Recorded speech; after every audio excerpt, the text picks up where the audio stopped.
آج high court میں سماعت تھی توشہ خانہ کیس کے فیصلے کو کالعدم قرار دینے کے لیے، جس کو ملتوی کر دیا گیا ہے۔ کل تک بہت ساری باتیں سامنے آئی۔ چیف جسٹس کو چیئرمین پی ٹی آئی سے کتنا لگاؤ ہے یہ آج نظر آیا، یہ کہا ہے جناب عطا تارڑ صاحب نے۔ ذوالفقار صاحب آپ اس معاملے پہ کامنٹ کریں، اس کے بعد احتشام صاحب کے پاس بریکنگ نیوز ہے، پھر احتشام صاحب کی طرف آتے ہیں۔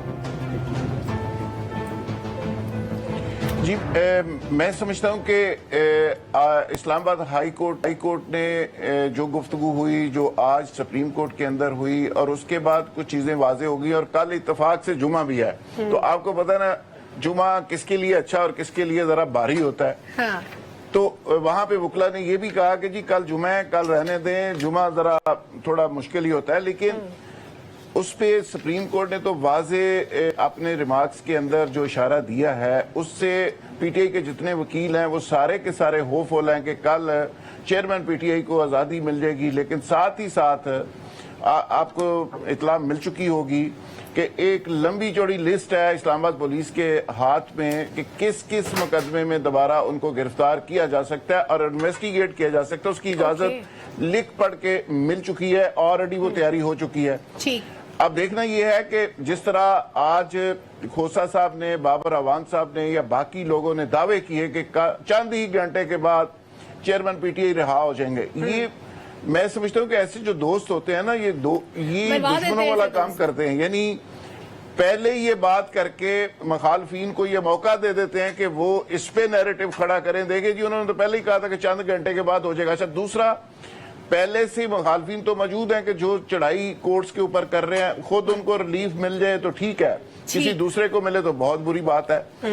تو مجھے نہیں لگتا کہ یہ چیزیں آگے اس طرح سے بڑھیں گی۔ جتنے کیسز ہیں یہ ٹف ٹائم ان کو ملتا رہے گا، بالکل ٹھیک ہے۔ احتشام صاحب، ایک تو آج لیکن یہ جو کیس ہے اس میں ہو سکتا ہے کہ ان کو ریلیف مل جائے۔ بالکل ٹھیک ہے۔ احتشام صاحب، آج غیر متوقع طور پہ اسلام آباد ہائی کورٹ میں جو کچھ ہوا ہے، سماعت ملتوی ہوئی، آج کیا معاملہ ہوا، کتنا سسٹینیبل لگ رہا ہے آپ کو یہ؟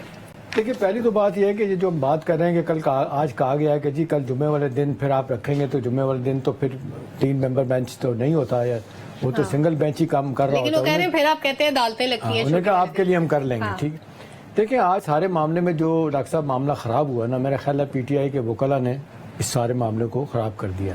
بھئی آپ کا ایک بندہ خواجہ عارف صاحب آپ کے مین وکیل تھے، وہ چھوڑ کے چلیں گے، ٹھیک ہے نا۔ وہ بار بار کہتے ہیں کہ بھی آپ کیا کر رہے ہیں، ایک بولتا ہے دوسرا بولتا ہے۔ جسٹس عامر فاروق چیف جسٹس صاحب نے، انور رضا، ان کو 3:30 بجے تک آپ بولیں جتنا بولنا ہے۔ اب ظاہر سی بات ہے اس وقت تو پھر عدالت ختم ہو ہی جاتی، یا تو ہونا کہ آپ چپ کر جاتے کہ جی بتائیں فیصلہ کریں کیا ہے، آپ تقریریں کر رہے ہیں، بولتے رہے، ایک پہ بات دوسرا تیسرا۔ اب ہوا کیا ہے، اب میری کچھ لوگوں سے بات ہوئی، انہوں نے کہا دیکھیں پہلی تو بات یہ ہے کہ جس طرح توقع کی جا رہی تھی کہ جس طرح چیف جسٹس صاحب نے کل اپنی طرف سے کہا کہ جی آپ 2 بجے ادھر جائیں اور 3 بجے میرے پاس آئیں، تو وہ ایک گراس جس کو کہتے ہیں انٹرفیرنس والی بات تھی۔ مطلب وہ ایک آئینی ادارہ ہے اور جو متعدد ادارہ نہیں ہے، جس کو ہم کہتے ہیں ہائی کورٹس جو ہوتی ہیں۔ اور میری اطلاع یہ ہے کہ جیسے عامر فاروق نے مائنڈ کیا اس بات کو کہ یہ کوئی طریقہ تو نہیں ہے نا ہمیں انٹرفیئرنس۔ اور پھر دوسرا چیف جسٹس صاحب نے جس طریقے سے 5 اگست کے وہ جو ایڈیشنل سیشن جج کا حوالہ دیا، اس کی تو تک ہی نہیں ڈاکٹر صاحب بنتی تھی۔ وہ تو یہ ہے کہ بھی اس کو ٹرائل کورٹ کے فیصلے کو امیڈیٹ کورٹ ہائی کورٹ دیکھ رہی ہے، ہائی کورٹ کے فیصلے کے بعد سپریم کورٹ میں آپ اپنے آبزرویشن دے سکتے ہیں۔ ایک دوسرا یہ کہ آج پھر جس انداز سے لوگوں نے یہ محسوس کیا کہ جی ان کے وکلا کی طرف سے گڑبڑ ہوئی ہے، وہ اگر تھوڑا سا دھیرے چلتے تو شاید موقع ان کو مل جاتا۔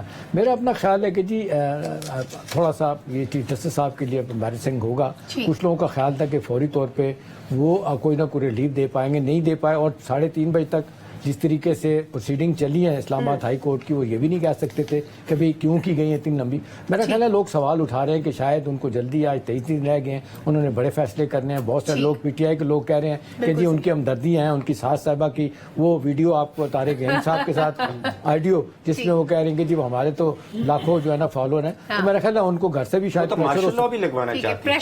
گھر سے بھی پریشر آپ سے ہو سکتے ہیں۔ تو میرا خیال ہے اب دیکھنا یہی ہے کہ کل کیا ہوگا۔ بظاہر تو یہی ہے، ایک آخری بات تو یہ کہ یہ اس طرح کے 3 سال قید اور 5 سال تک قید جو ہے نا وہ سسپینشن ہو جاتی ہے، کنوکشن ختم نہیں ہوتی۔ مطلب ہے کہ انلیس کہ کوئی ہینیس کرائم ہے، قتل ہے، اس طرح کی چیزیں، ورنہ ضمانت پہلی ہیئرنگ میں ہو جاتی ہے۔